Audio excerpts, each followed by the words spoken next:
Good evening, everyone, and we are extremely sorry for the delay. So today we all are here. Today we all are here for the interactive discourse on the Israel-Palestine issue. So with us we have the chief guest, Ambassador KP Fabian sir today, and so first I'll welcome Swati B. Kallara of fourth year student, Government Law College Trivandrum, to welcome the gathering. Hello, am I audible? You're audible. Okay. എല്ലാവർക്കും നമസ്കാരം. Ernest Hemingway പറഞ്ഞതുപോലെ never think that war, no matter how necessary nor how justified, is a crime. ഏകദേശം 3/4 നൂറ്റാണ്ടുകളായി middle ഈസ്റ്റിലെ രണ്ട് രാജ്യങ്ങൾ തമ്മിൽ യുദ്ധത്തിലാണ്. യുദ്ധമല്ല, സമാധാനമാണ് എന്തിന് പരിഹാരം എന്ന് ഗാന്ധിജി പോലുള്ള മഹാന്മാർ പറഞ്ഞു വെക്കുമ്പോഴും ഐക്യരാഷ്ട്ര സംഘടനയും അതിന്റെ സമാധാന സംഘടനയും ലോകരാഷ്ട്രങ്ങളുടെ ഒരുമയ്ക്കും ഐക്യത്തിനും വേണ്ടി പ്രയത്നിക്കുമ്പോഴും ഇത്തരത്തിൽ രണ്ട് രാജ്യങ്ങളുടെ ജനങ്ങൾ യുദ്ധഭീഷണിയുടെ മുൻപിൽ ദിവസങ്ങൾ എണ്ണി കഴിയുന്നു എന്നത് മനുഷ്യസാക്ഷിയെ ഞെട്ടിക്കുന്ന യാഥാർത്ഥ്യമാണ്. ഇസ്രയേൽ പലസ്തീൻ യുദ്ധം കേവലം രണ്ട് രാജ്യങ്ങളുടെ പ്രശ്നമായി ലഘൂകരിക്കപ്പെടുന്നുണ്ട്. ഇത് ഇരു മതസ്ഥരുടെ പ്രശ്നമായി എണ്ണുന്നവരുണ്ട്. വംശീയതയും സ്വന്തം ഭൂമി വീണ്ടെടുക്കാനുള്ള പ്രയത്നങ്ങളായും ഒക്കെ പലതരത്തിൽ ഈ വിഷയത്തെ അവതരിപ്പിക്കുന്നു. അപ്പം ഈ ഒരു സാഹചര്യത്തിൽ യഥാർത്ഥത്തിൽ എന്താണ് ഇസ്രയേൽ പലസ്തീൻ പ്രശ്നം എന്ന് മനസ്സിലാക്കേണ്ടതും വിശകലനം ചെയ്യേണ്ടതും അത്യന്താപേക്ഷിതമാണ്. അതുകൊണ്ടാണ് Israel Palestine the untold history എന്ന ഈ വെബിനാർ നമ്മളോട് സംഘടിപ്പിച്ചിരിക്കുന്നത്. ഈ ഒരു വിഷയത്തെ പറ്റി മാധ്യമങ്ങളിലൂടെ നമ്മൾ നിരന്തരമായി കണ്ടുകൊണ്ടിരിക്കുന്നതാണ് ഒരു വലിയ വിഭാഗം ജനതയ്ക്ക് നേരെ ഉണ്ടാവുന്ന അതിക്രമങ്ങൾ, കുട്ടികളും സ്ത്രീകളും അടക്കമുള്ള എല്ലാവരും തന്നെ നേരിടുന്ന ഒരു അതിക്രമത്തെ പറ്റി, അവിടുത്തെ മാനുഷിക മൂല്യങ്ങളില്ലാത്ത തരത്തിലുള്ള യുദ്ധത്തെ പറ്റി നമ്മൾ കണ്ടുകൊണ്ടിരിക്കുന്നതാണ്. അപ്പം ഈ ഒരു അവസ്ഥയിൽ, ഈ ഒരു വിഷയത്തിൽ നമ്മൾ ഏത് പക്ഷം നിൽക്കണമെന്നും അല്ലെങ്കിൽ എങ്ങനെ ഇതിനെ നോക്കിക്കാണണമെന്നും ഒക്കെ ചിന്തിക്കേണ്ട സാഹചര്യമാണ്. കൂടുതലൊന്നും വിഷയത്തിലേക്ക് പറയുന്നില്ല. അതിനെപ്പറ്റി സംസാരിക്കുവാനും കാര്യങ്ങളെപ്പറ്റി, അതിന്റെ ചരിത്രത്തെ പറ്റി അറിയുവാനുമാണ് നമ്മൾ ഇന്നിവിടെ വെബിനാറിൽ കൂടിയിരിക്കുന്നത്. അപ്പം ഇതിലേക്കായി നമ്മുടെ ക്ഷണം സ്വീകരിച്ചെത്തിയിരിക്കുന്നത്, ഈ വിഷയത്തെപ്പറ്റി സംസാരിക്കുവാൻ എത്തിയിരിക്കുന്നത് 1964-2000 കാലയളവിൽ ഇന്ത്യൻ ഫോറിൻ സർവീസിൽ സേവനം അനുഷ്ഠിച്ച ഇന്ത്യൻ ഡിപ്ലോമാറ്റായ KP ഫാബിയൻ സാറാണ്. അദ്ദേഹത്തെ പറ്റി കൂടുതലായിട്ട് പറയേണ്ടതില്ല, കാരണം എല്ലാ ഇന്റർനാഷണൽ വിഷയങ്ങളെ പറ്റിയും സംസാരിക്കുകയും എഴുതുകയും ചെയ്തിട്ടുള്ളതാണ് അദ്ദേഹം. അദ്ദേഹത്തിന് പ്രശസ്തമായ ബുക്കാണ് the Arabian spring that was and was not എന്നതിനെ പറ്റി നമ്മൾ കേട്ടിട്ടുണ്ടാവും. അപ്പം ഇന്റർനാഷണൽ വിഷയത്തെ പറ്റി ഏറ്റവും കൂടുതലായിട്ട് സംസാരിക്കുവാൻ നമുക്ക് അനുയോജ്യമായ ഒരു വ്യക്തിയെ തന്നെയാണ് സ്പീക്കറായിട്ട് ഇവിടെ കിട്ടിയിരിക്കുന്നത്. അദ്ദേഹത്തെ ലോ കോളേജിൻ KSUവിന്റെ പേരിൽ ഹൃദയംഗമായി സ്വാഗതം ചെയ്യുന്നു. അടുത്തതായി ഈ യോഗത്തിൽ, ഈ വെബിനാറിൽ ഫെലിസിറ്റേഷൻ അർപ്പിക്കാനായി നമ്മൾ ക്ഷണം സ്വീകരിച്ചെത്തിയിരിക്കുന്ന നമ്മുടെ അധ്യാപികയായ സഞ്ജു ടീച്ചറിനും Thiruvananthapuram law college KSU unit president Ashiq അഷ്റഫിനും നമ്മുടെ യൂണിറ്റിന്റെ പേരിലുള്ള സ്വാഗതം അറിയിക്കുന്നു. അടുത്തതായി ഈ വെബിനാറിൽ പങ്കെടുക്കുന്ന എല്ലാ വിദ്യാർത്ഥി സുഹൃത്തുക്കളും, നമ്മുടെ കോളേജിൽ നിന്നും കോളേജിന് പുറത്തു നിന്നും ഒക്കെ നിരവധി വിദ്യാർത്ഥികൾ ഇന്ന് ഈ വെബിനാറിൽ പങ്കെടുക്കുന്നുണ്ട്. എല്ലാ വിദ്യാർത്ഥികൾക്കും ലോ കോളേജിൻ KSUവിന്റെ പേരിലുള്ള സ്വാഗതം അറിയിച്ചുകൊണ്ട് നിർത്തട്ടെ. നമസ്കാരം. Thank you, Swati. So now I would like to invite our chief guest, Ambassador KP Fabian sir, for the session. Over to you, sir. Thank you, Atira. Can you hear me? Yes, sir, you're audible. Good. Atira and Swati, distinguished faculty, dear friends, good evening to all of you. It is my privilege and pleasure alike to be with you in cyberspace this evening.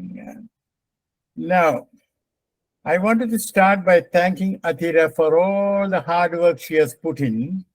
And what is so beautiful is that she responds to my questions even before I have answered.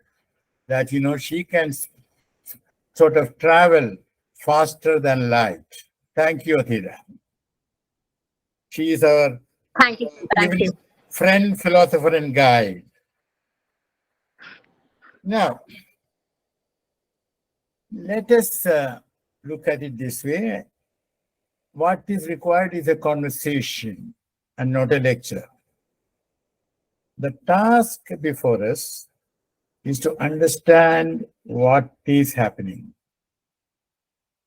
to understand why it is happening, to understand what can be done to put an end to violence, people getting killed, human beings getting killed. We should not say terrorists getting killed, or Israelis getting killed, or Palestinians getting killed. Why? Let me ask you, when we go to the next world, do we take our passport with us? Do we need a visa? So it is fellow human beings who are getting killed by the actions of their fellow human beings. So that is what is happening. Okay. Now, October 7th, today is 19th. Hamas carried out, a number of atrocious acts, crossing the border and killing Israeli soldiers and civilians. Some of them were dancing, some of them were singing, some of them were having a peaceful night's sleep, and either they killed or they took them away as hostages.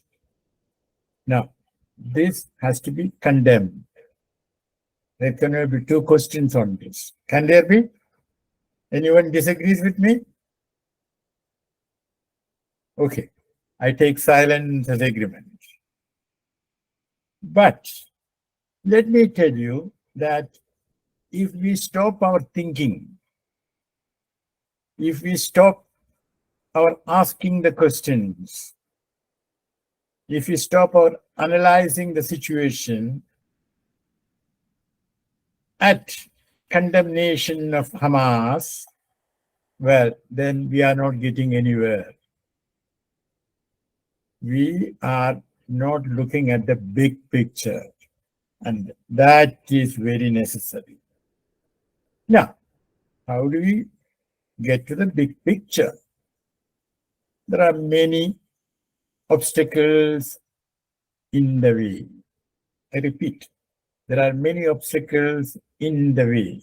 One is we cannot always trust political leaders. Mark the word always. I'm not saying that we should never trust them, but we cannot trust political leaders always. Is it possible to have a PowerPoint number one?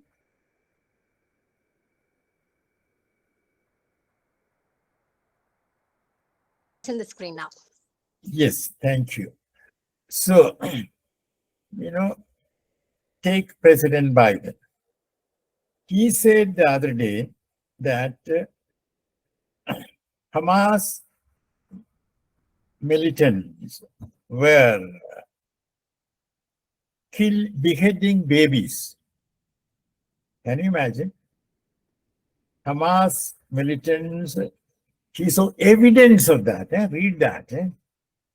Then immediately, the White House spokesperson had to correct the president and say that he himself has not seen any evidence, nor has any White House official seen any evidence. Now, let me give you the background. The spokesperson of Prime Minister Netanyahu, she had come out with a statement about Hamas militants beheading babies. Now, as a matter of fact, the Israeli military had come out with a statement saying that they had not seen any proof thereof. You see? So, let us conclude. We cannot always trust President Biden, and we cannot always trust President Netanyahu or his spokesperson. Okay, that is because there is a lot of disinformation going on.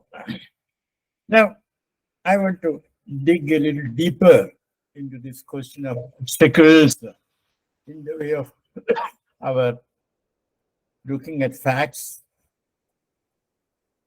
and figuring out the truth. Maybe we have PowerPoint too. Sir Francis Bacon, 1561, 1626. Let me ask you a question. Who said power is knowledge? Can anyone give me the answer? All right. Bacon was the first to say power is knowledge is power. Bacon said knowledge is power. Okay. Now, Bacon as chancellor, as chancellor, you're a sort of a very high level judge. Now, he was accused of taking bribes. And his defense? Brilliant. He said, well, I was taking bribes from both sides. So it didn't matter because, the bribes I took did not influence my judgment. Anyway, that's not why I wanted to tell you about, I wanted to talk to you about Bacon. In his book, Novum Organum, he says that there are idols which we worship without knowing. So there are 4 classes. There are the idols of the tribe. That is, all human beings do that. For example, wishful thinking. We want to see something happen, so we think it's going to happen. We rush to conclusions.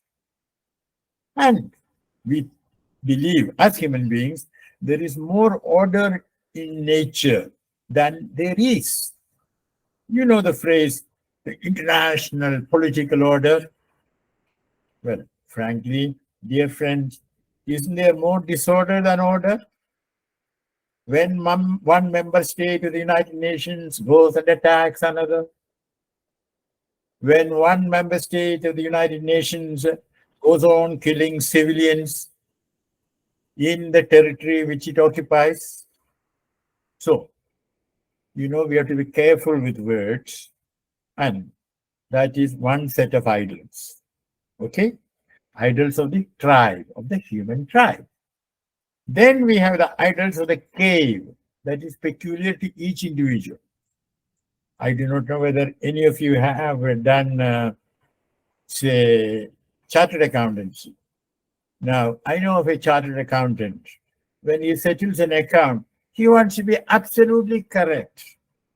Now, you know that sometimes you don't get the coins. You just have to take it easy. So that is idols of the cave. Then, very important, idols of the marketplace. When you go to the marketplace, you meet others, they talk to you. Now, to expand on it, the media, print and electronic. Now, Biden's statement about his having seen evidence of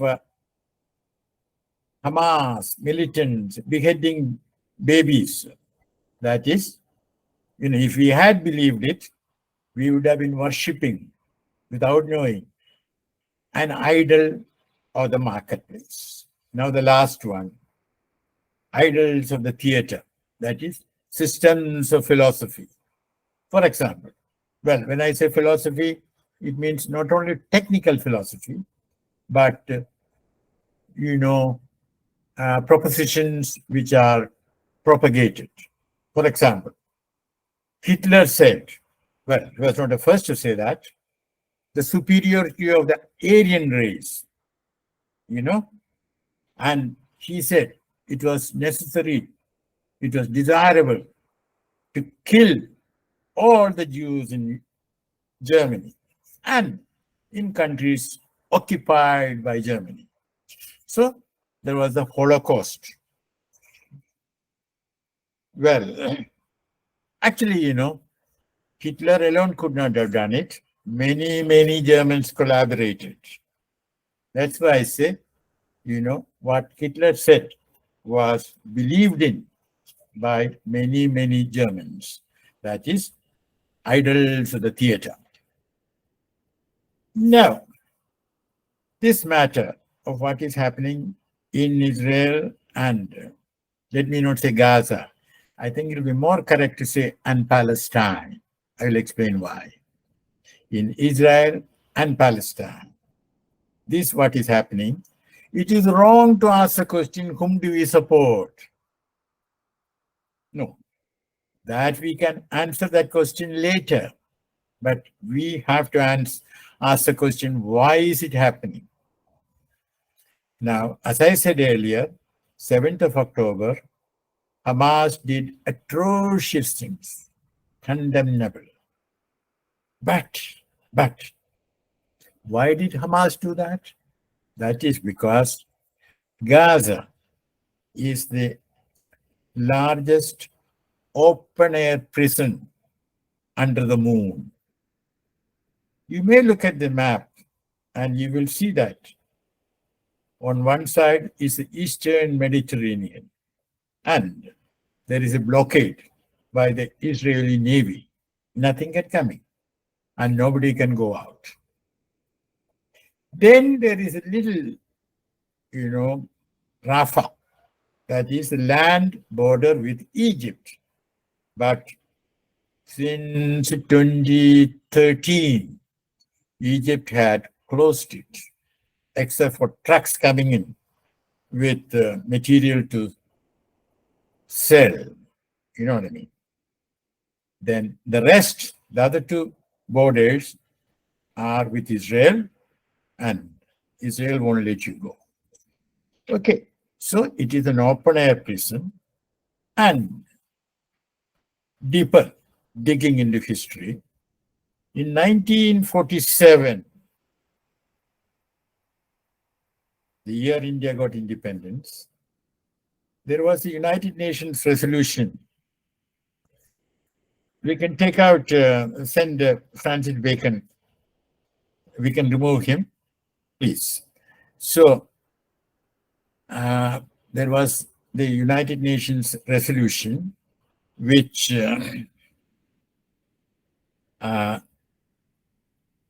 stipulated that there should be a state of Israel, there should be a state of Palestine, and there should be Jerusalem as an international city. Well, I believe the next slide probably gives that map, if you can find it, Atira. Okay, then what happened? No, not this one. Next one. If it's there. Next one. Next one. That's it. This is the UN partition plan. UN partition plan. Okay, let's keep it there, please. Now, if you can see it, I don't know how well you can see it, there are, you have Israel in sort of blue, bluish, then Palestine, sort of yellowish, and then right at the top, you will find Jerusalem. Okay? So that was that. And it was passed by the General Assembly. And it was supposed to come into force the day the UK mandate of Palestine was to end, because UK wanted to end the mandate. Now let me tell you the story of the mandate. Let's go back to First World War, 1914, 1918. The Ottoman Empire had, control over West Asia, what is now UAE, Kuwait, and all that, including what is now Israel. Ottoman Empire controlled. It was all part of the Ottoman Empire. Then Ottoman Empire was a partner of Germany. Germany and Austria, they were on one side, and United Kingdom, France, and later the United States, they were the so-called allies on the other side. Now, a man called Lawrence of Arabia, you might have heard of him, he was very famous. He went ahead, he went to the West Asia, and he told the Arabs, listen, now you are subjects to the emperor in Istanbul. Okay?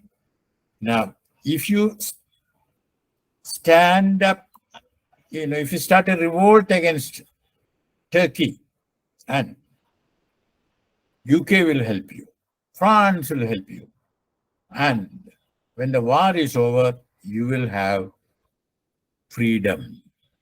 So they revolted. Okay? Now comes the thing, the West cheated the Arabs. Can we have that on the Balfour Declaration? The Sykes-Picot PowerPoint, please. So they cheated.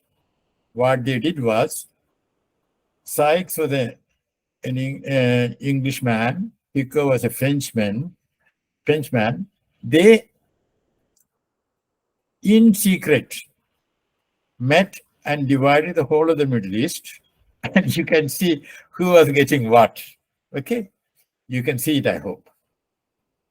Now, this was secret, top secret. Then what happened? 1917 October Revolution. Lenin decided, because a copy of this was sent to Russia. Russia was under the Tsars, because Imperial Russia also had interest in the area. So they also had agreed to the Sykes-Picot Pact. So Lenin put it out. And then, can you imagine? Wilson, President Wilson of the United States, he came out with his famous 14 points. And one of the points was, open covenants openly arrived at. That was a reaction to Lenin's putting out the top secret Sykes-Picot. Okay. Then, another matter, may we have the PowerPoint, the Balfour Declaration? That was 1917. This is a letter written to Lord Rothschild. Rothschild was a Jewish leader, very rich, lender, big banker. Now, the beauty of it is that the letter was written to Lord Rothschild, but it is the recipient of the letter who drafted the letter. You see, you can, sort of read the whole letter. Let us not take time over that. But let me repeat. The recipient of the letter drafted the letter. Then after that, Jews started migrating to what was Palestine, and Arabs sold them the land. In fact, Sharif of Mecca, great, Arab leader, he said the Jews are welcome, but, not as separate Jewish state, but as friends. We all can live together. Then what happened? The Jews started committing acts of terrorism. You can check it out. There was, they put a bomb at King David Hotel, I believe in 1945.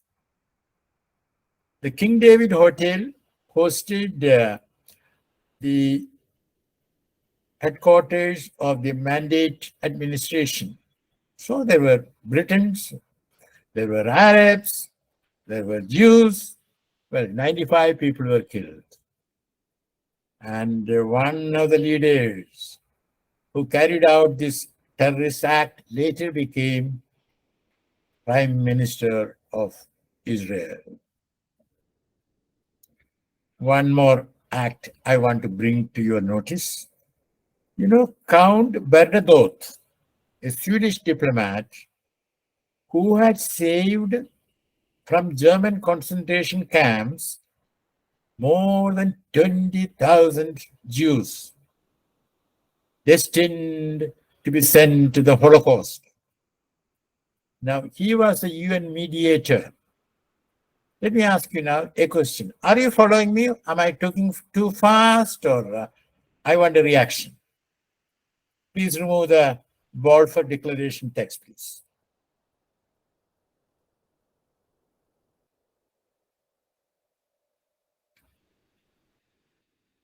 So we can understand. You can understand me? I am not talking too fast? No, sir, you're not. No, sir. Thank you. I wanted to make sure. Okay. Now, to go back, you know, this Count Bernadotte was the UN Security Council appointed mediator for implementing the UN General Assembly resolution for establishing Palestine, Israel, and the international city of Jerusalem. Now, the Jewish extremists, they wanted Jerusalem. So what did they do? They assassinated Bernadotte in 46. In 46. Once again, one of the leaders who carried out this terrorist act became Prime Minister of Israel. So Israel is the only state now existing which was begotten by terrorism. So in that region, you know, terrorism is very much, or has been there for a long time. Now, to say that Hamas did what they did because they are terrorists is only a tautology. You see, as I said, Gaza is an open-air prison, and it's an occupied territory, and they had to do something. Once again, I'm not justifying. Okay, now one more point. It is common, this is commonly spread that Islam and Judaism have always fought with each other. Wrong, historically wrong. In fact, the Jews have fared much better under Islam than under Christianity. Remember, have you read Shakespeare's Merchant of Venice? Recall Shylock, you know, Shylocking cruelty. Okay? He wanted 1 pound of flesh of Antonio. Precisely 1 pound. Okay. Now the thing is that Merchant of Venice was written in 1600. There was no Jew in England at that time. Why? In 1290, 1290, King Edward had proclaimed the Edict of Expulsion. Edict of Expulsion. And Jews were exiled from England, and that edict was revoked only in 1655. Okay? So there was no Jew in England at the time Shakespeare wrote The Merchant of Venice, but as any reader will remark, it was fashionable to portray the Jew as merciless. You see? Now, England was not the only country which had exiled the Jews. Other European countries had done it. And I want to draw your attention particularly to Spain. You know, Spain was sort of becoming a state. In 1492, Ferdinand II and Isabella II, they were joint rulers. They expelled Jews. And where did they go? They went to Islamic countries. You know, So that is important to recognize that. Now, in 1948, 49, Israel declared itself independent one day before the mandate ended, in violation of the United Nations General Assembly resolution, and carried out acts of violence, and I think it will be correct to say acts of terrorism against Palestinians, and 700 of them ran away because that was the only way they could have saved themselves. In other words, the state of Palestine acquired territory that should have belonged to the state of Israel acquired territory which should have belonged to state of Palestine. Now, for various reasons, we don't have time to go into it, the state of Palestine was not formally declared. Very briefly, the Palestinians wanted it, but Egypt and Jordan, they did not want it because they wanted territory. Egypt captured the West Bank and Egypt captured Gaza, what is now Gaza, and Jordan captured the West Bank. Okay. Then 1967, Arabs started the war, but they lost heavily, and Israel captured Gaza, Golan Heights up in the north, if you look at the map when you have time, belonging to Syria, and the West Bank. 1967. Now there was a Security Council resolution, and since you are students of law, you should take deep interest in this. 242. This resolution required Israel to withdraw from occupied territories. Now let me tell you a complication. The English text said withdraw from occupied territories. The French text said withdraw from des territoires occupés. In English, from the occupied territories. Now, with a definite article, it means Israel has to withdraw from 100% of the territory of the occupied territories. But without the definite article, you can argue, well, Israel should withdraw, but not necessarily 10%, and therefore, the borders have to be negotiated, taking into account Israel's security and all that. Now, that was the argument put out by US and UK.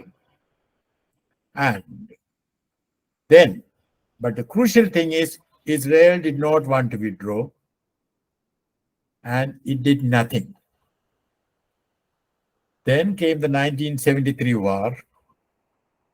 Again, the Arabs started it. Now, this war was ended with USSR, Soviet Union, and the United States working together. And there was a Security Council resolution 338. You should read up the text when you have time. Well, 338 reiterated that as per 242, Israel should withdraw. Israel did nothing. Then came 1993, 95, the Oslo Accords, capital of Norway. Okay.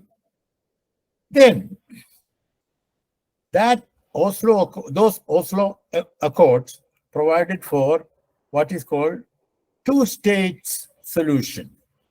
That is for establishing a Palestinian state. And Israel and the PLO, Palestinian Liberation Organization, founded at that time, headed by Yasser Arafat. Incidentally, I had the pleasure of meeting him way back in 1991. when I had gone to Iraq with the then Foreign Minister Gujral. Arafat stood as a dinner, a most charming man. Okay. So the two-state solution, again, Israel did not work on that.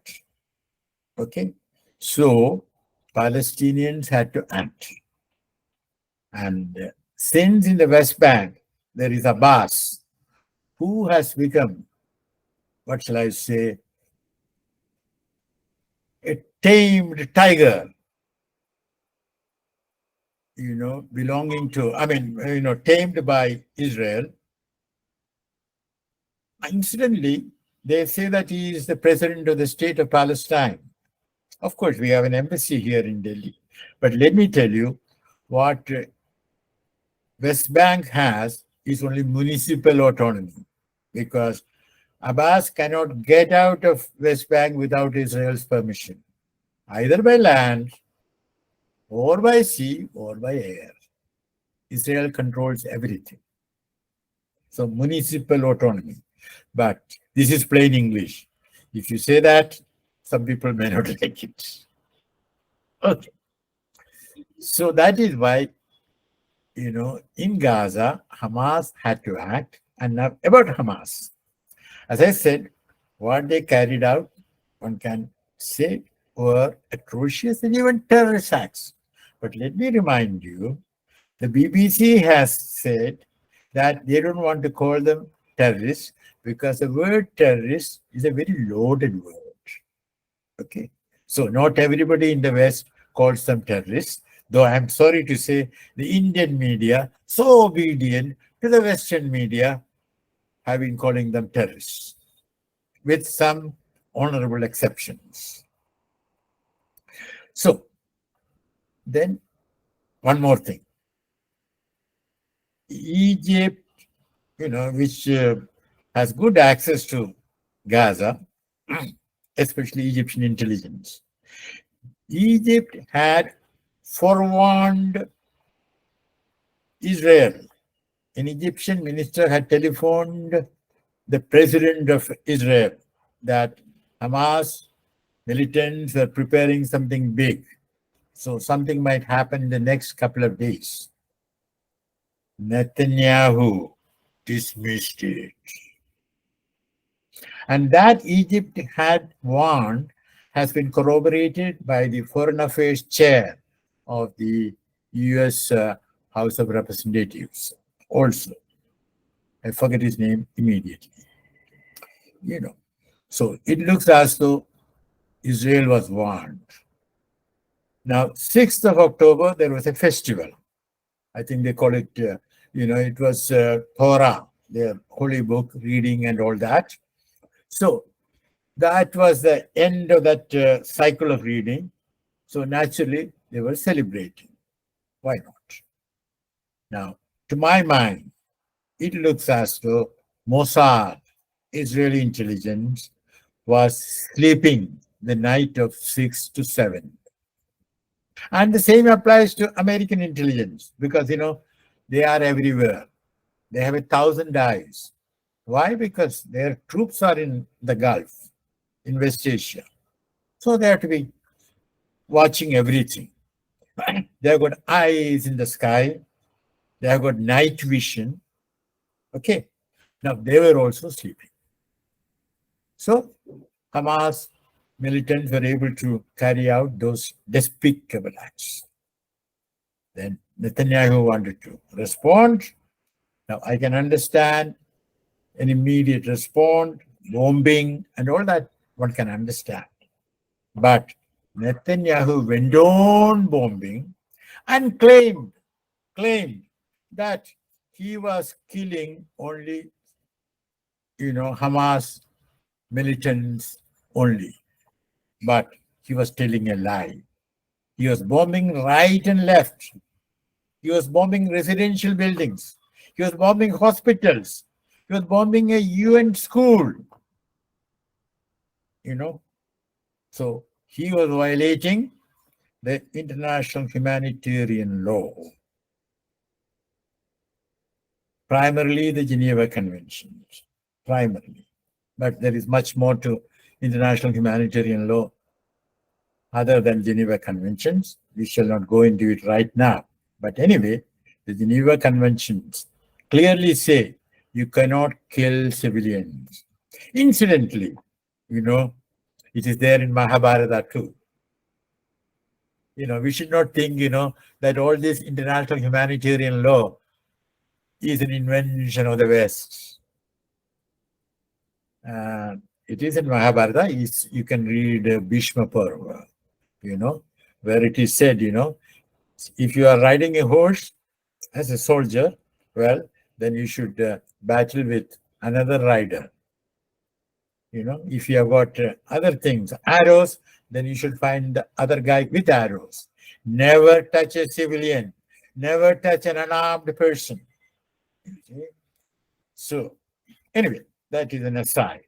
But it's important that international law doesn't come exclusively from the West. So Israel has brazenly violated all that. And did President Biden say anything about it? No. Now, on his return to the United States, he said, civilian population should not be victimized, should not be, attacked. That is, it all started on 7th of October. So he's speaking out on 18th of October or 19th of October. He went on saying Israel has every right to defend itself. Now, in Biden's mind, the right to defend itself included the right to bomb hospitals, schools, ask the UN to get out, ask 1 million plus Gazans to move from the north to the south. 2,000 patients, some in ICU, 50,000 pregnant women in Gaza. So all of them had to move, towards the south. And let me tell you, that means the south was not going to be bombed, but they went on bombing. The south also, they went on bombing. So that is Netanyahu for you. Now, let me see. What's the time now? It's about 7:20. Okay. Shall we give ourselves a break for 100 seconds? Say yes or no? Yes, sir. Yes, sir. All right, 100 seconds.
Yes, it is 100 seconds. Ready?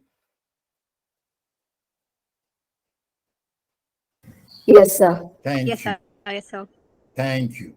Now let us ask the question, why is Biden behaving as he does? And it applies not only to Biden, it also applies to other leaders in the West.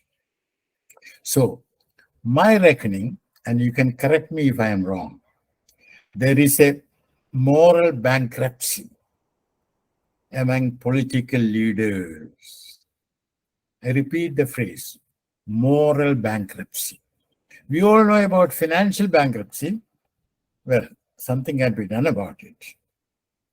But moral bankruptcy, well, the person who is suffering from that bankruptcy has to do it himself or herself, or his best friends have to help. Okay. Now, let us look at two more topics. One is India's position, and the other is what has President Biden achieved by going to Israel yesterday. Okay, today is 19th, he was there yesterday. Now, coming to India's position, did you read Prime Minister Modi's tweet on the 7th? Please answer me, yes or no? Yes, sir. Yes, sir. You have read. Yes, sir. Thank you. Now, it proclaimed solidarity with Israel and Israel fighting against terrorists. Okay. Then what happened? The foreign ambassadors in Delhi, especially the Arabs, were waiting for a formal statement from MEA, Ministry of External Affairs. That statement came after 4 days. You can check it whether it was 4 days or 5 days. And that statement, if you have seen it, was a correction of the Prime Minister's tweet, because MEA reiterated India's long-standing policy of supporting the establishment of a Palestinian state. Now let's figure out, how did it happen? You see, when I was in office, and that was a long time ago, I left in 2000, October. Well, when I was in office, I was Joint Secretary Gulf, and Iraq had invaded Kuwait. We had to come out with a statement. So what do? At the Joint Secretary level, you put up a draft, it goes to your boss, the Additional Secretary, and then to the Foreign Secretary, and then to the EAM, External Affairs Minister. Now he decides whether he should send it to PMO or he clears it at his level. Gujral was such that he used to clear things at his level. Okay? So after Gujral cleared it, we came out with it. Okay? Now that was a process. Now in this case, you should check out whether there was any consultation between MEA and PMO, or whether PMO put out the tweet on its own, which I don't think is a good idea. Okay. So then MEA had to come out with that statement. Now, the thing is that, people have argued.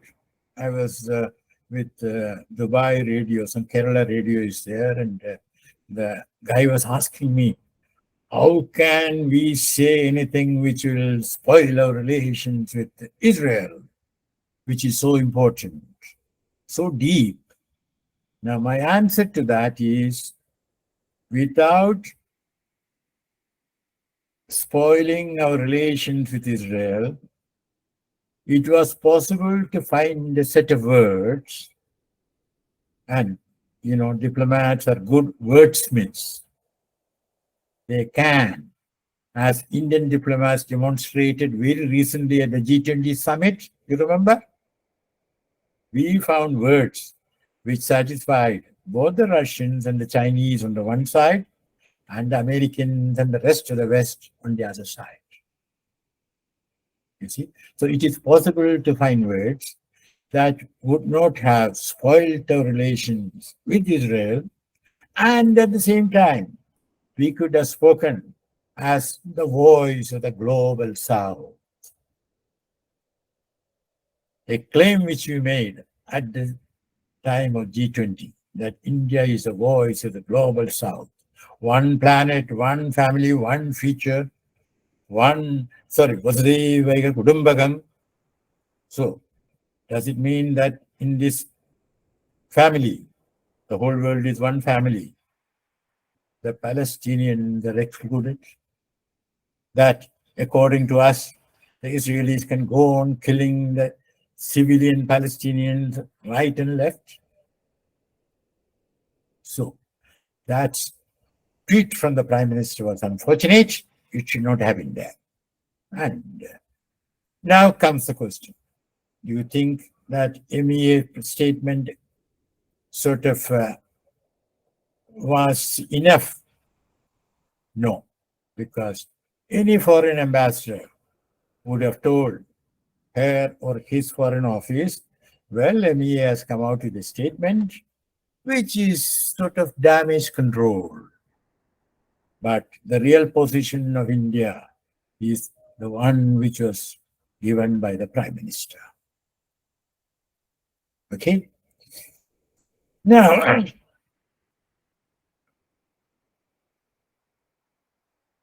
one more word about what Israel is doing. The Israeli Defense Minister, his name is Gallant. Well, not very gallantly, if I may say so. He called the Palestinians Untermenschen, that is, subhumans. Sorry, he called them human animals. Human animals. Now that reminds us of the term Untermenschen, subhumans, a term used by Hitler to refer to Jews. So, question, is Israel a democracy? No, because the Jews account for about 73%. For the rest, the Muslims, the Christians, and others, the Palestinians, they have no say in how the country is run. Democracy is not majoritarianism. Democracy is something much bigger, much better than majoritarianism. Okay. Now, coming to President Biden. Why did he go to Israel? Because from day one, he has been reiterating solidarity with Israel. And without Israel's asking for it, America took the initiative to ask Israel Ministry of Defense, hey, tell us what you want. Tell us, please. And they started sending those things. Biden has sent one aircraft carrier and another one is on its way. Now, why are they there? Well, Biden says that to make sure that nobody takes advantage of the situation, meaning Hezbollah. Hezbollah is in Lebanon. They are much more powerful than Hamas. And Iran can send aid to them. They have got the land route. It's possible through Iraq and all that.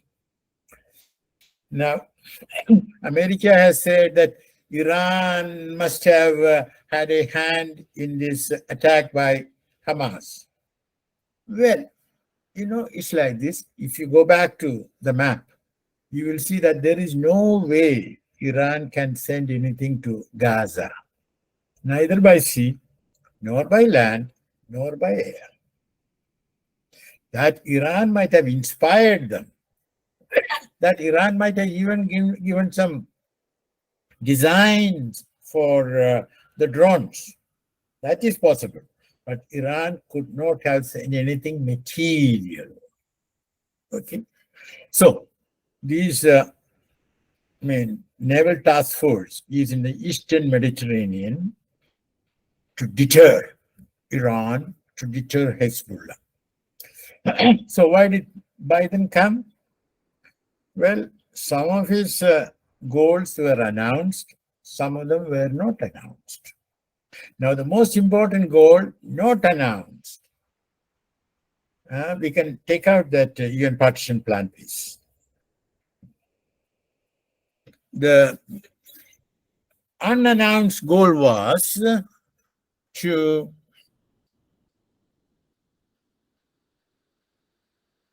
gain brownie points, keeping in mind the November 2024 election, where at this moment, Biden is a candidate.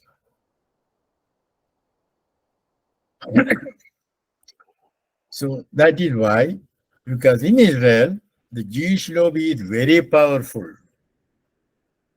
There is a book by Merzheimer and Stephen Walt, The Israeli Lobby and US Foreign Policy.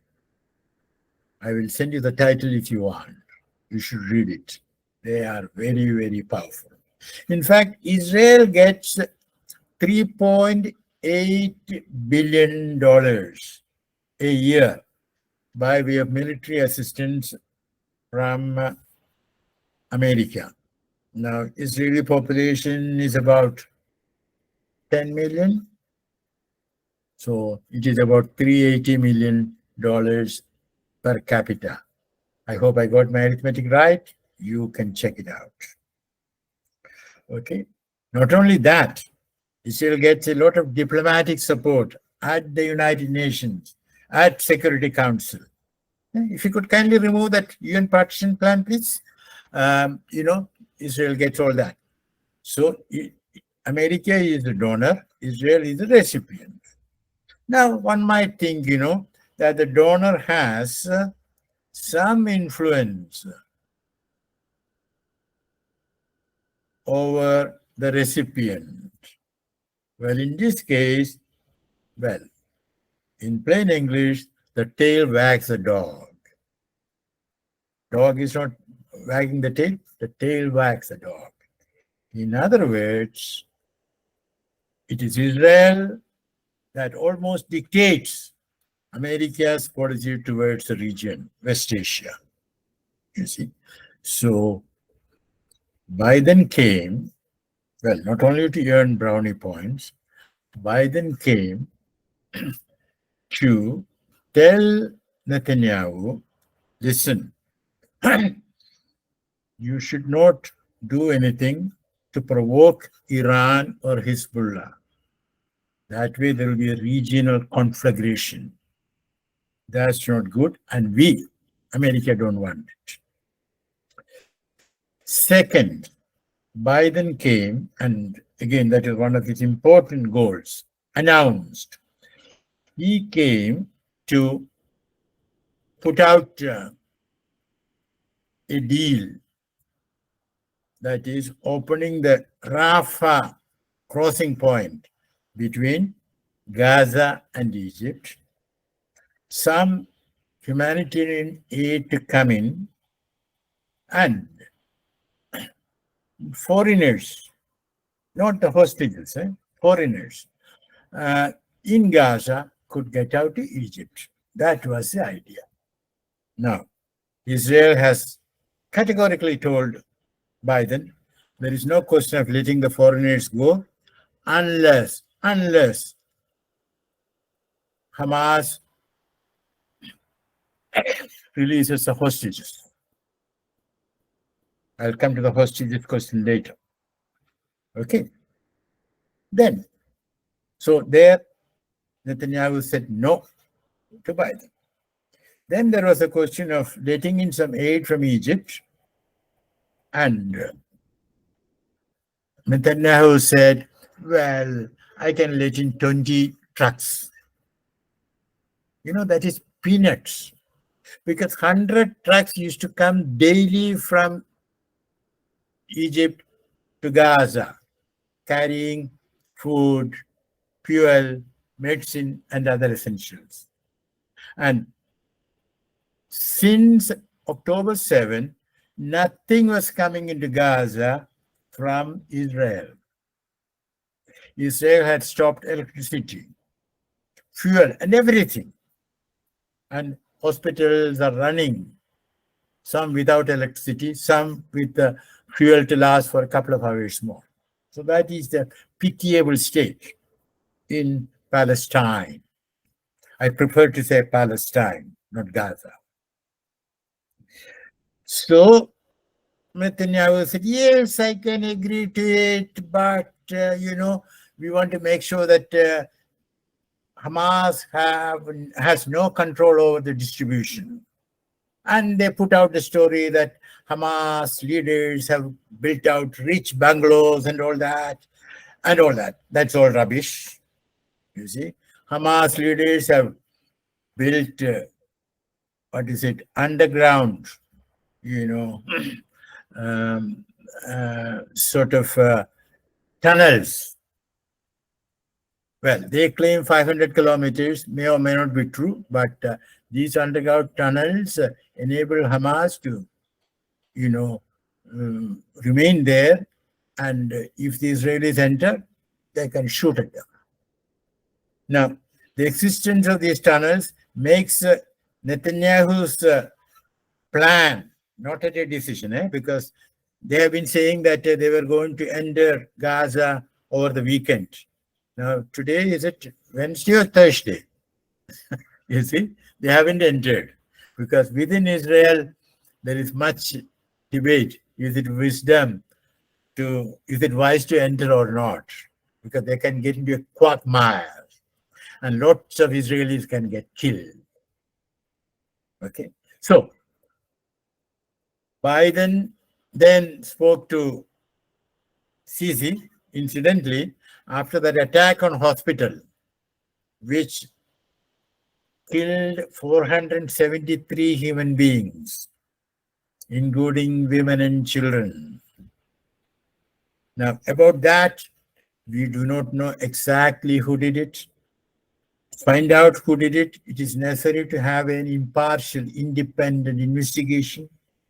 At the Security Council, the UN representative for the Middle East, Secretary General's representative, he said that there should be an independent investigation, but the Security Council did not take any action. Why? Because United States will oppose it. Because Israel doesn't want it. Okay. Now, if Israel has nothing to hide, why not an investigation? So most probably Israel has something to hide. But once again, I will say, at this moment, we do not know who did it. It is possible that Israel has done it because Israel has been bombing hospitals. And one more thing. Biden went there on the 18th. On the 16th, by the time Blinken, Secretary of State, had been negotiating this humanitarian corridor for days and days. On the 16th, Israel bombed the area next to Rafah border so that, the roads need repair. Look at that. You see, in other words, Israel doesn't want any humanitarian aid to go in. Israel wants to kill by bombing, or kill by starvation, or kill by absence of medical attention as many Israelis as possible. Because the real project of Israel, including Netanyahu, is what is called the Greater Israel. They've put out maps and all that, that Greater Israel includes territories belonging to Jordan and all that. So, in fact, for them, if Palestinians can be thrown into the Dead Sea, or in the Jordanian River, or into the Eastern Mediterranean, that's fine, so long as they get the land. That is the utter cruelty of the Israeli intentions. So that is the background. So Biden has got nothing. Then he declared $100 million of humanitarian aid to Gaza and to the West Bank. And can you imagine, when is that aid going to be there? After many more thousands, if nobody can stop Netanyahu, Palestinians get killed. You know? So that pledge about which the American media is talking so much, well, it doesn't make any sense. In a manner, it is very cynical. It is saying, suppose you see a man who is drowning in the swimming pool or in the sea, then you say, oh, I will arrange swimming lessons for him immediately. Utter cynicism. Okay, dear friends, if you can still remove the Israeli-Palestine map. Sorry. I mean, just to say a word about, you see, Israel is a state without defined boundary. Now, the elements of the state. Incidentally, that is best described in Arthashastra. The 7 elements. I don't know how to time to tell you that. That's the best definition you can find. And that includes the territory. You see, defined territory. Israel doesn't have it. So, dear friends, let me stop here in case you have any questions. And without Q&A, no conversation is complete.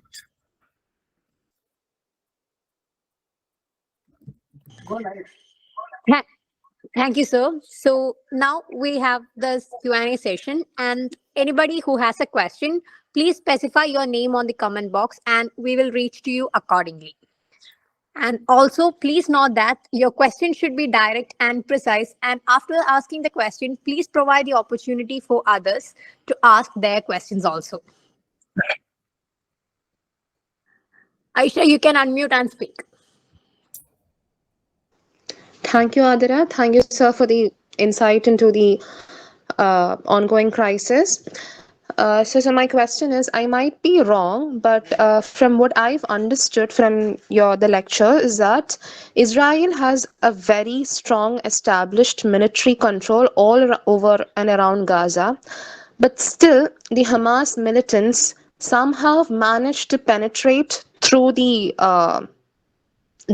borders or the defense system that they had built, and despite the Egyptian intelligence warning Netanyahu about a possible attack, Hamas militants still managed to attack Israel, standing right in the middle of all the defense systems established by the Israelis. So isn't this, I mean, I personally think that it had something to do with Israel itself. Maybe Israel could have, in order to eliminate the entire population of the Palestinians, and as you said, establish the greater Israel, they could have let down their guard and let the Hamas militants attack them. And then now that Netanyahu is going on bombing without any, which is not in par with whatever attack the Hamas has done, and they have a say that Israel has a right to defend itself. Don't you think, sir, it was something that Israel itself had done so as to let the Hamas attack them? Thank you. Let's hear the next question. We'll bunch up a few questions. Athira, is that okay? Yes, sir. Okay, sir. Totally fine then. Yeah. Okay, then Sundaresan, you can also unmute yourself and ask the question. Sir, good evening. So post 9/11, the world perspective towards the armed struggle has changed drastically. So all the armed struggle has been considered as a terrorist operations or terrorist actions. So Hamas is fully aware of the current situation worldwide, and they knew the reciprocative action by the Israel, and then with the support of Western countries like America and some British and all these people.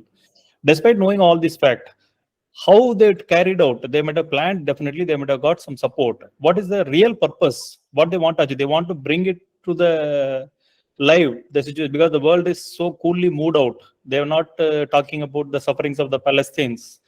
So what is the purpose, sir? Just I wanted to know the purpose of this Hamas attack at this stage. Thank you. Waiting for the next question. Okay, Aparna, you can unmute yourself and ask the question.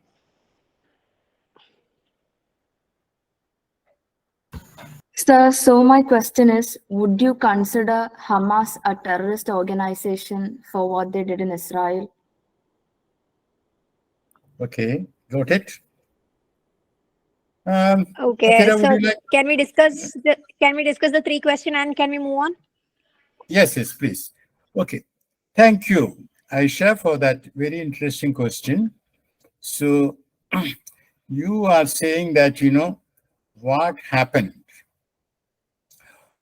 despite the warning, why did this happen? How could Hamas militants penetrate into Israel? Well, the explanation is rather complex because recently, Al-Aqsa Mosque, Holy of Holies for, the Muslims, some Israeli or rather extreme Jewish elements, Zionists, they were violating the sanctity of that mosque. And Netanyahu had sent in some security forces withdrawn from the border with Gaza to the West Bank, near Alaska, then the Zionists, the extreme right of the Jews, because Netanyahu lost the last election, he could not get a majority, so he could form a cabinet only with the support of the far right. So they have been, sort of running wild. And the other day, there was a Christian procession, and some of these people, they were spitting at the procession. You know what I mean? So they are really running wild. And to give them security, Netanyahu had sort of transferred some forces from the border. But above all, I think, they never expected Hamas could do it. And, 1,400 Israelis were, killed, by those Hamas militants. Sorry. No, that's not a figure. That's a different figure. 1,400 Hamas militants crossed over and they were killed in Israel. Let's get it right. 1,400 of them were killed. And when the media give out the grim toll, they add up the number of Israelis killed in Israel and the number of Palestinians killed in Gaza. They miss out the number of Palestinians killed in, killed in Israel. I don't have the correct number, but it certainly runs into hundreds. You know what I mean? So that is there. So it's a complex explanation, but that brings me to the next question of scholar Sundareshan. Well, it is quite possible, and there is one more thing. There is also a theory floating that Netanyahu wanted this to happen so that, he was in trouble because there was an agitation, very popular agitation against his move to diminish the independence of the judiciary. So he was in trouble. So he wanted a war, and so he wanted it. May be true, may not be true, but these things are complex, and we have to wait for historians who might get access to diaries and other documents. But you can't rule it out. Now, coming to Sundareshan, well, you spoke about 9/11. Now, 9/11 begat what is called GWOT, Global War on Terrorism,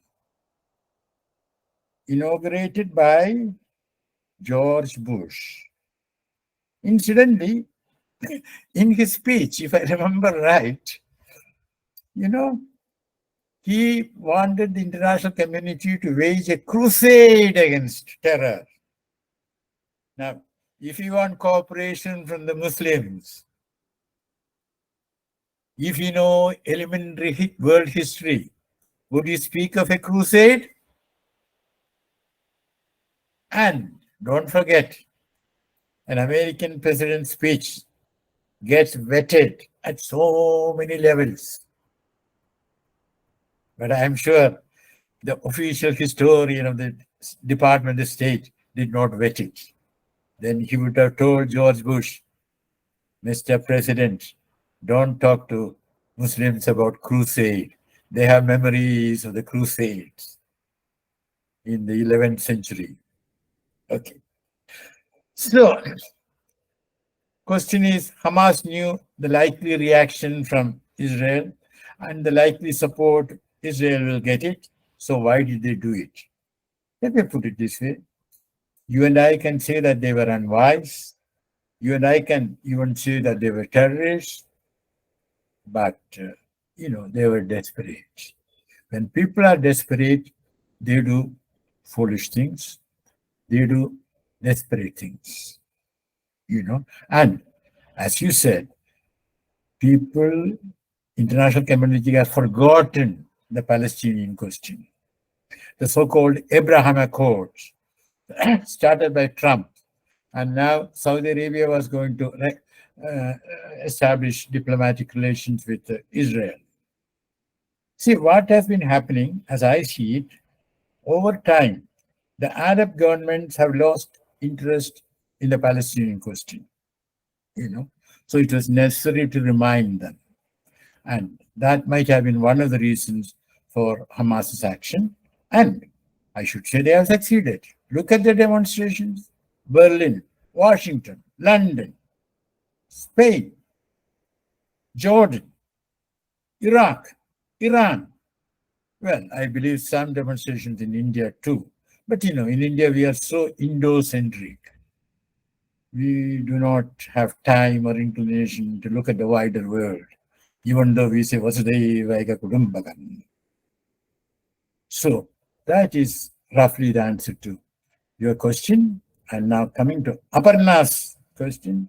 To my mind, they can be called terrorists, though there is no internationally accepted definition of terrorism. India has been trying it, but without success. But let me tell you, in the case of etymology, for the British, Bhagat Singh was a terrorist.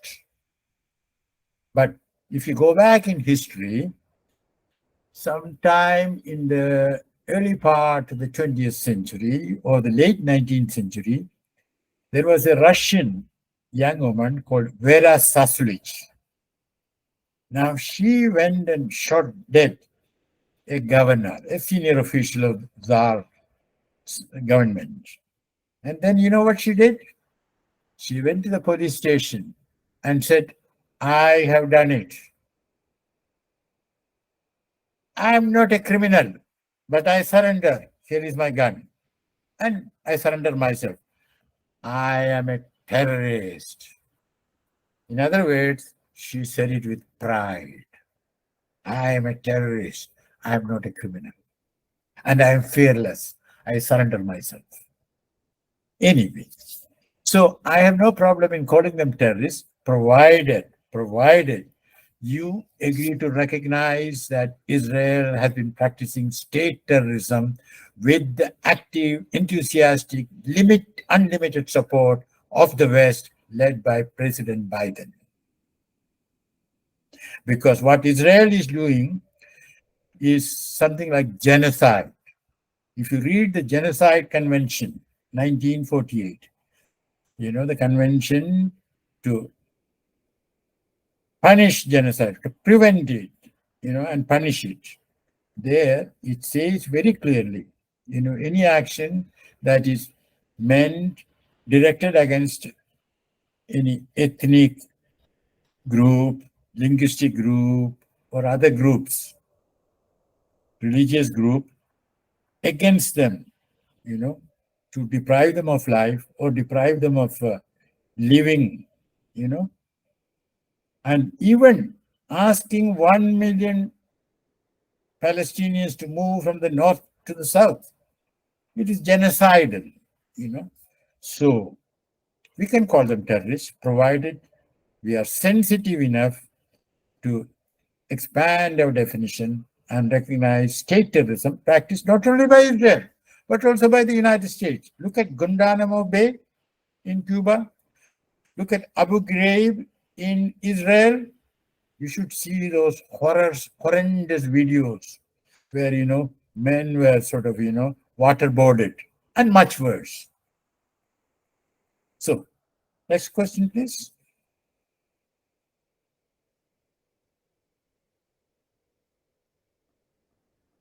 Sir, shall we continue with the next question? Please. Midhuna, you can unmute yourself and ask the question. Okay, good evening, sir. So, how do you take India's stand considering the geopolitical impact it has? Is it a just stand taking into consideration the international relations? Thank you. Any other? Next, you can Jyotika can unmute and ask your question.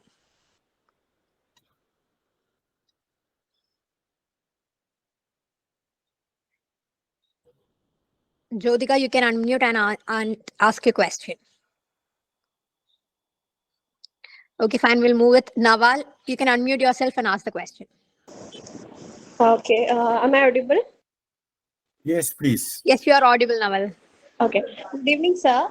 Sir, according to you, was the resolution 181 of United Nations that decided to partition Palestine into two states, that is one Arab and the other Jewish. Sir, do you think that that decision was a just decision?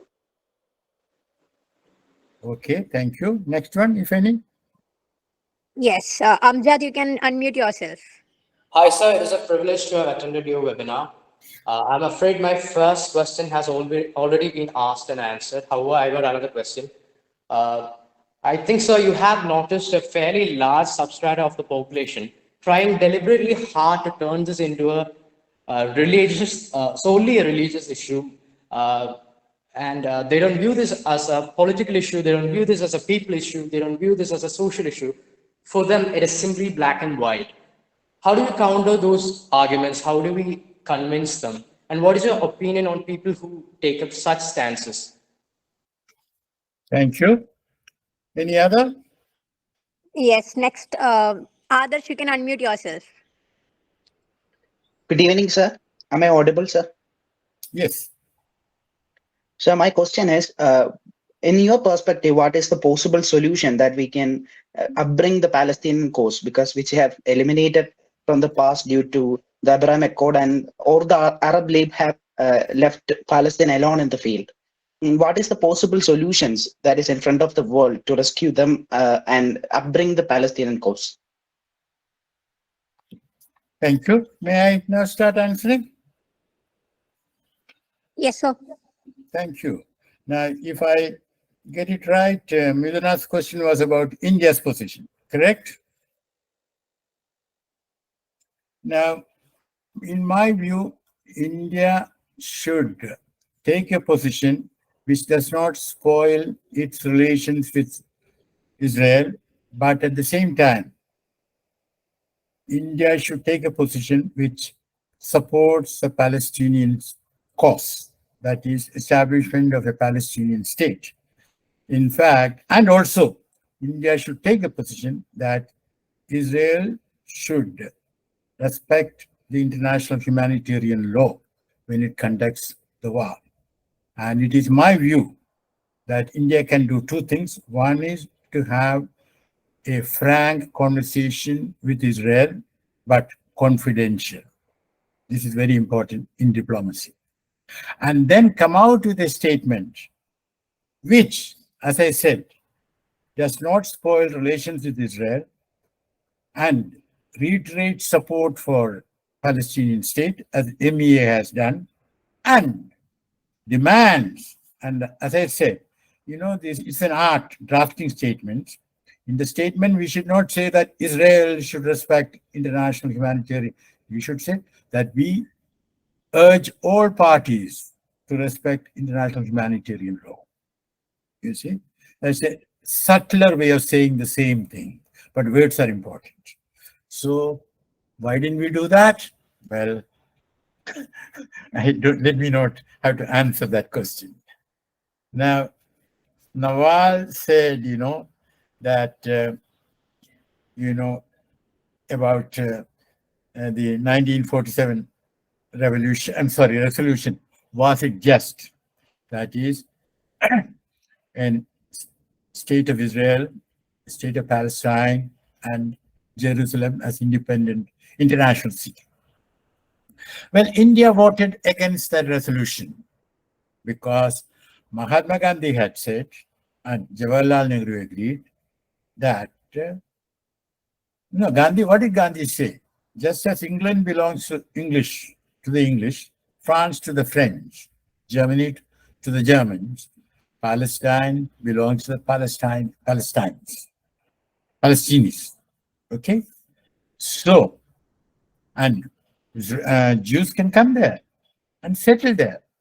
And as I said earlier, the Sharif of Mecca, whose son became king of Iraq and all that sort of thing, he had said, Jews are welcome, but Jews and Muslims can coexist cordially. And as I mentioned earlier, it's a wrong thing to say that historically the Jews and the Israelis and the Jews and the Muslims have been fighting with each other. Now, unjust question was, it's a religious issue, it's a land issue, and all that. But what can be done? What can be done? See, it's like this. Israeli elite. Don't forget, some Jews in America have protested against Israel's actions.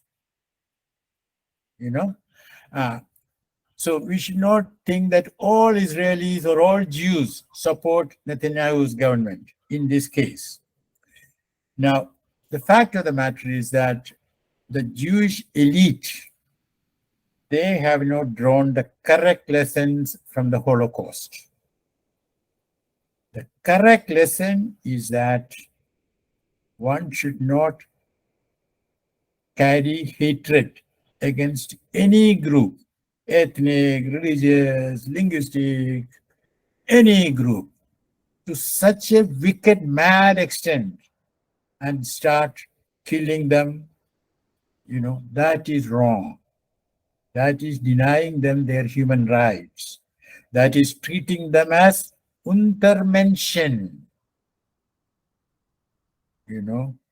This pro-Nazi philosophers have said, the Aryans are superior. The rest, non-Aryans, are inferior. That sort of thing. So Israeli elite has to learn correct lessons from the Holocaust, and for that, their friends, including Biden and others, have to help them. Now, Biden has been doing it in a timid way. If you remember his speech, he said, you should also keep in mind your objectives and go about it, in a way you can accomplish your objectives. You should not be carried away by revenge. Now, why did he say that publicly? Because he said it privately, but that did not go down. Netanyahu did not accept it. So Biden, keeping in mind that he has to take care of his image in the United States and elsewhere, he said it publicly. Now, that big hospital which was bombed, well, either by Israelis or by anyone else, but it was bombed. Now, that belongs to the Anglican Church. Now, who is the head of the Anglican Church? King Charles II of United Kingdom. Has he opened his mouth? No. So when it comes to anything to do with Israel, the West has a moral bankruptcy, a moral timidity. That is most unfortunate. I don't know what India can do to help them. Now, others had a question. What can the Arab League do? What is their position? Well, there was a meeting, not of the Arab League, I think OIC foreign ministers in Saudi Arabia, where Iran said, that those Muslim countries which have got diplomatic relations with Israel should throw out their ambassadors and let us, OPEC, stop exporting oil and all that. But I don't think there was any support for that. These countries will not do that. But let me tell you, if Israel doesn't stop, and if Israel occupies Gaza and go on killing Palestinians, either by the bullet or because they die off because of lack of food and lack of medical attention, at that time, the Islamic government will be compelled to act. And we don't know how they will act. It can be throwing out ambassadors. Very unlikely, but it can. It's not, you cannot rule it out. And also oil. And now, in that context, I want to tell you, we have been making so much noise about, what is it? India, Middle East, Europe economic corridor. At the time of G20, we made so much noise about it. Well, I'm afraid that is going to take a little more time because of this. And also, we made so much noise about I2U2. You know that? India, UAE, Israel, and United States. I2U2. Well, actually, there was no need for it because we have got good relations with UAE, with Israel, and with the United States. So, we can work with all of them. But, for certain headlines grabbing reasons, political leaders want to start these things. Now, that also is going to take time. In fact, UAE has taken a strong position for Palestine at the Security Council.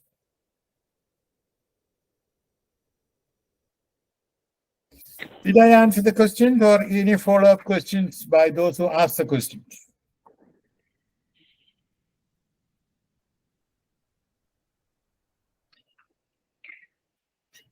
Sir, we got the answer, Shall sir. we move on to the next question then? Please. Okay, so Fatima, unmute yourself and ask the question.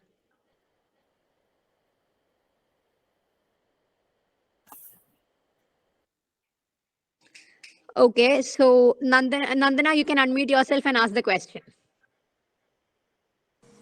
Good evening, sir. Am I audible?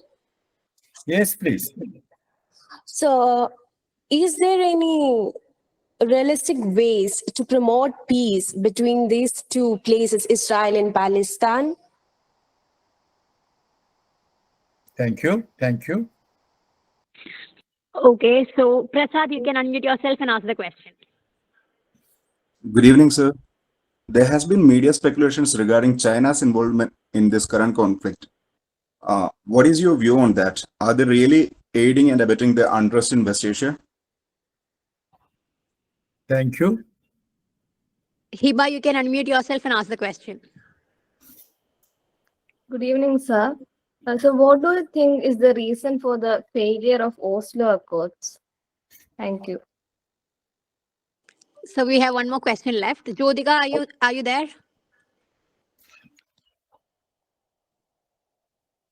Oh, Okay, I think she's not there. So then with this, we'll be concluding the Q&A session because we are running short on time. And I'm sorry to say that we have to conclude the session. So hope everyone understands that. Yes, we cannot stop time or make it go slower. Good. Now, we didn't have a question from Fatima, but I want to tell her that I've been to Fatima, the place known as Fatima. Now, Nandana's question, peace, how? Okay, let me put it this way. What is required is a ceasefire first. And I have, in some of my television interviews, said what Hamas can do. It can do a couple of things. One way is that they have got about 250, hostages. One way is to release, say, 10 Americans and tell President Biden, we shall release the rest when Israel stops bombing. And we are waiting for you. And put out the names of the rest of the American hostages with their photographs, and also from UK, France, and elsewhere, and tell Rishi Sunak, Macron, and others, if you want your nationals to be released, which we are happy to do, and let us make it clear to you, we are not harming the hostages. We shall not touch them. You put pressure on Israel to stop bombing. Let Israel declare a ceasefire, and then we'll have negotiations. And at that time, all hostages will be released except Israeli military personnel. And their release, we can negotiate. If Hamas can do that, I tell you, Netanyahu will be cornered. He will have to. Incidentally, there was a report that Hamas had threatened to start killing the hostages. Now, frankly, I do not know whether they have said it, but I am against that because I believe hostages should not be harmed. But having said that, I had said in one of my interviews that Hamas can put out an ultimatum to Netanyahu. We are going to start killing of hostages, starting with Israeli military personnel, if you do not declare a ceasefire in the next 3 hours. Then, in my view, once again, they should not harm them.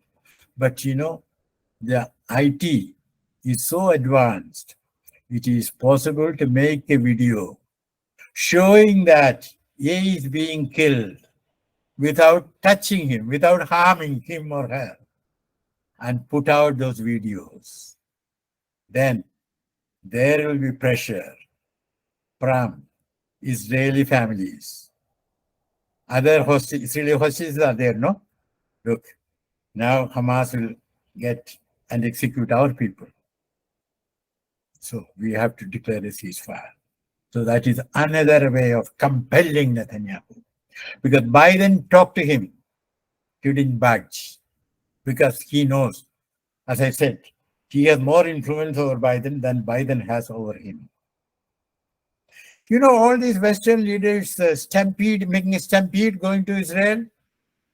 The German chancellor was there, Rishi Sunak was there, and I'm sure others will be going.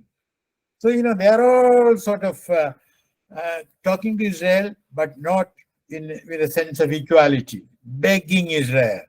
Now, that doesn't help, Israel has to be talked to in the proper way.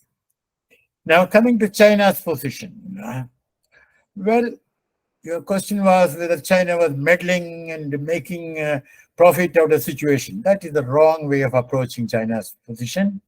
You know that China negotiated a deal between Saudi Arabia and Iran, which America could not have done, which nobody else, well, Oman and Iraq were trying to do it, and they made some progress, but it was China that did it. And frankly, between you and me, it's a good deal. It's good for Saudi Arabia, it's good for Iran, it's good for India, it's good for the region. Okay? So let us stop talking. Let us not have the Western lexicon of China meddling. You know what I mean.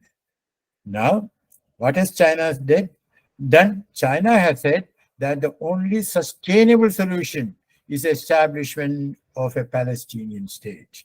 What is wrong with that? The correct statement. Okay. Now, in that context, I also want to add that Russia too has come out with a statement. One step further than China. Russia has said establishment of a Palestinian state with its capital in East Jerusalem. East Jerusalem. Okay, now coming to Heba's question. Why is it that Oslo Accords have not been implemented? Well, I did answer, because Israel signed it. Israel doesn't want to implement it. In fact, you know that the prime minister who signed it, he was assassinated by the Zionist extremes who are the supporters of Netanyahu. Okay, so you know why Oslo Accords, so long as Netanyahu is in power, cannot be implemented. Well, let me thank you once again, Atira. Thank you so much. My pleasure talking to you. Actually, we have one question. Yes. Sir, actually, we have one more question in the chat session also, and another question also. That is, one question is, what is India's official take on the issue, and how do you explain the transition from its stand it had from the past? And another question that is put out in the chat is, what is your stand on the slogan? That is, as we know, the phrase Palestine from the river to the sea was officially endorsed by the Palestine Liberation Organization, and the phrase or slogan has been quite popular in the present scenario. But in 2018, Mark Lamon Hill made a speech at the United Nations which included the phrase, and later the Anti-Defamation League accused Hill of using the phrase from the river to the sea as code for destruction of Israel. So what is your stand on this? Is this a slogan? Is this slogan a mere territorial claim, or does it imply destruction of Israel? No, who made the statement in 2018? Mark Lamon. Mark? Lamon Hill. Eh? Mark Lamon Hill. Who is that? Yeah, who is that? Was he speaking on behalf of Palestinians? It doesn't sound a Palestinian name. I'm not sure about it, sir. Jyotika is not able to unmute her. So yes, Okay. she made the remark that American academic. American academic, but not a Palestinian spokesperson. Okay, all right. Let's answer those two questions. Okay. The first question: India's position. How it has changed. You see, I was Joint Secretary when in 1991, India established diplomatic relations, resident diplomatic relations with Israel. Narasimha Rao was the Prime Minister. Now, let me correct one wrong impression. Way back, starting from 1950 or 51, there was a Israeli Consulate General in Mumbai. In other words, India had recognized Israel. It was not in 1991 that India recognized Israel. Okay. Anyway, frankly, between you and me, it was the right decision. Okay, we had to recognize it was the reality. What's the point in not recognizing the reality? Americans did not recognize PRC, People's Republic of China, till 1933, I think. It was there in 1949. Okay. Now, that is wrong, So India did the right thing. But let me also tell you, it was partly to please the Americans. In fact, it was Joint Secretary Americas who was negotiating with Israelis, not Joint Secretary Wana. Wana is West Asia and North Africa, and it was Joint Secretary Wana who was supposed to deal with Israel. You know what I mean? So it was Joint Secretary Americas who was doing it, and part of the reason was to please the Americans. But as I said, I believe it was the right decision. You see, but the Narasimha Rao government did not, start stopping supporting Palestine. We continued our support for Palestine. You see, in diplomacy, actually diplomacy is the ability to dance with more than one partner at a time. You see, that is what India did. But after the current government came into position, 2014 onwards, there was a shift. That is, scaling down our relations with Palestine and scaling up our relations with Israel. Well, some of the good reasons, because Israel can be a military technology provider. Not only military technology, other technologies too. So we need it, so it's important. You see. But as I said earlier, we could have retained and improved and broadened and deepened our relations with Israel without abandoning our support for the Palestinian cause. Diplomacy means dancing with more than one partner at a time. But somehow or other, the current government did not want to do it. And again, one of the reasons is the personal chemistry between the two prime ministers. Now, my view is that personal chemistry is important, but we should not let any personal chemistry decide important foreign policy matters. Now, coming to that river to the sea, this Laman Hill and all that. As I said, Laman Hill is not a Palestinian. Now, he may be an American academic, but he was not speaking on behalf of, politically, he was not speaking on behalf of the Palestinians. Now, here I want to make one point, and this is very, very important.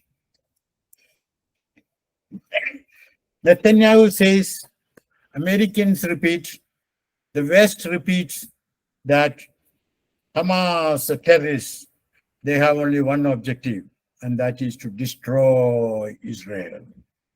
Ergo, Israel has to destroy, eliminate Hamas. Bad logic. I'll tell you why. 2017, Hamas had altered its constitution, saying that it will accept a Palestinian state in the 1967 borders. That is, if 242 is implemented, that was good enough. And by logical implication, legal implication, it is accepting the state of Israel. You see? That is point number one. Point number two is that, did I say this? In 2006, there was an election in occupied territories. Hamas won the election, over Fatah. Fatah's leader is Abbas, who I said is a tamed tiger sitting in the lap of Israel, according to many Palestinians. Okay? Now, there was for a short while a Hamas prime minister, but didn't work out. Then Hamas took over power in Gaza. But the Israeli version is they captured power. No, they had won the right to rule Gaza after an election which was declared fair by the European Union. But then what happened? Israel started financially suffocating Hamas, or rather Gaza. European Union declared, after Israel did, these Hamas, they are terrorists. America also declared. In other words, a democratically elected government in occupied territories was not permitted to rule. And when the West, especially Biden, rhetorically says America wants democracy to flourish everywhere, please don't take his words seriously. So thank you so much. And it was nice talking to you. And I hope that you will continue to take into this matter. And your questions implied that you take intelligent interest. So that was an excellent interactive session. Thank you once again, Atira. Thank you, sir. Thank you so much. So now I call upon Ashik Ashraf, Unit President, KSU Government Law College, Trivandrum, to felicitate the gathering. Distinguished guest, KP Fabian, sir, ladies and gentlemen, a warm good evening. I'm extremely honored to be a part of this session and to be able to conduct this webinar on the platform of KSU Unit Government Law College, Thiruvananthapuram. I would like to mention that this is the second time that we are having Sir Fabian with us, and I'm proud to state that I had the opportunity to host it back then. To say something, if I remember correctly, there was a technical glitch in the midst of the session and we had to forgo it. And we had to restart it with a new link. And to my surprise, out of the 256 participants that we had in that session, 220 rejoined. Like some couldn't get the new link, so they couldn't join. And that was the first time and the only time that I saw such a positive response to any online session. And I have been listening to many online sessions. And I can say that is the impact of his discourse. And I am extremely honored and happy to be a part of this session. And I wish that we get an opportunity to interact with you in person for an offline session whenever you come to Kerala, sir. Taking this platform, I'd also like to expound our political view on this matter. KSU Government Law College Thiruvananthapuram unit, a political organization that endured in this campus facing oppression and not much support from the majority. We always stand with the oppressed, no matter who the oppressor is. And in this case, KSU GLC TVM expresses its undying solidarity with the Palestinian people and their cause to live a respectful and dignified life. I'd like to quote Martin Luther King Jr., quote unquote, "Injustice anywhere is a threat to justice everywhere." Thank you all. Thank you. I remember, Ashik, very nice to be able to speak to you again. And once again, all the best. One last question, which you don't have to answer. How many of you want to join the Indian Foreign Service? You can answer me next time. Or Atira can tell you later by email. Okay, sir. So now I call upon Shruti Srikandan, a second-year student of Government Law College, Thiruvananthapuram, to give the vote of thanks. Hello, everyone. I would like to extend my heartfelt gratitude to each and every one of you for joining this enlightening webinar on Israel and Palestine, the Untold History. First and foremost, I would like to extend my sincere gratitude to our distinguished speaker, Ambassador KP Fabian, sir, who graced us with his wisdom and expertise. Your contribution have shed light on the complexities of this long-standing conflict, helping us all gain a deeper understanding of the issue. Thank you, sir. Next, I thank Swati for the welcome speech. Thank you, Swati. I also thank Adra Sheila for hosting the session. Thank you, Adra Sheila. Next, I would like to thank Ashik Ashraf, KSU Unit President of Government Law College, Thiruvananthapuram, for his felicitation speech. Thank you, Ashik. At last, I also want to thank all our attendees for your active participation and your engaging questions. Your curiosity and engagement have contributed significantly to the success of this event. Thank you, everyone. At last, I would like to extend my special thanks to our organizing team, Adra, Sheila, Amjad, Karthik, and Nidin, and the whole KSU unit of Government Law College, Thiruvananthapuram, who worked tirelessly behind the scene to ensure seamless execution of this webinar. Thank you, everyone. In conclusion, as we depart from the webinar, let us carry us with the knowledge and insight we have gained, and let it serve as a reminder of the importance of seeking peace and empathy and cooperation in resolving complex global issues. Together, we can make a difference. Thank you.